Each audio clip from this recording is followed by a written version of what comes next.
அஞ்சனாச்சி உடனுரை கச்சபேஸ்வரர் தியாகராஜர் கோயில் சுந்தரரால் பாடல் பெற்ற ஒரு ஸ்தலம். இன்னைக்கு நடராஜர் அபிஷேகத்தை பார்க்கறதுக்கு இந்த கோயிலுக்கு தாங்க போகிறோம். இந்த கோயில் சென்னைக்கு ரொம்ப பக்கத்தில் இருக்குங்க. திருச்சி சென்னை ஹைவேல சென்னையிலேருந்து வரும்போது சிங்கப்பெருமாள் கோயில் ஒரகடம் ரோட்டில், அந்த சிங்கப்பெருமாள் கோயில் ரவுண்ட் டானிலிருந்து ஒரு 1 கிலோமீட்டர் தொலைவிலேயே இருக்குங்க. சென்னைக்கு பக்கத்தில் பழமையான பாடல் பெற்ற ஒரு கோயில் தான் இந்த தியாகராஜர் கோயில், கச்சபேஸ்வரர் கோயில். சிங்கப்பெருமாள் கோயிலிருந்து ஜஸ்ட் 1 கிலோமீட்டர். நடராஜர் அபிஷேகம் 6 மணியிலிருந்து தொடங்கி ஒரு 2 மணி நேரம் நடந்தது. அருமையாக இருந்தது. நாளைக்கு காலையில், அதாவது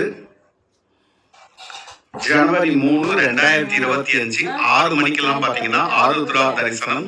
நடராஜர் வந்து பார்த்தீங்கன்னா கோயிலையும் வலம் வருவாருங்க. நீங்களும் நேரம் கிடைக்கும் போது இந்த கோயிலுக்கு வாங்க. நாளைக்கு ஆருத்ரா தரிசனத்தை டீட்டெயில் வீடியோவா பார்க்கலாம். தேங்க்யூ.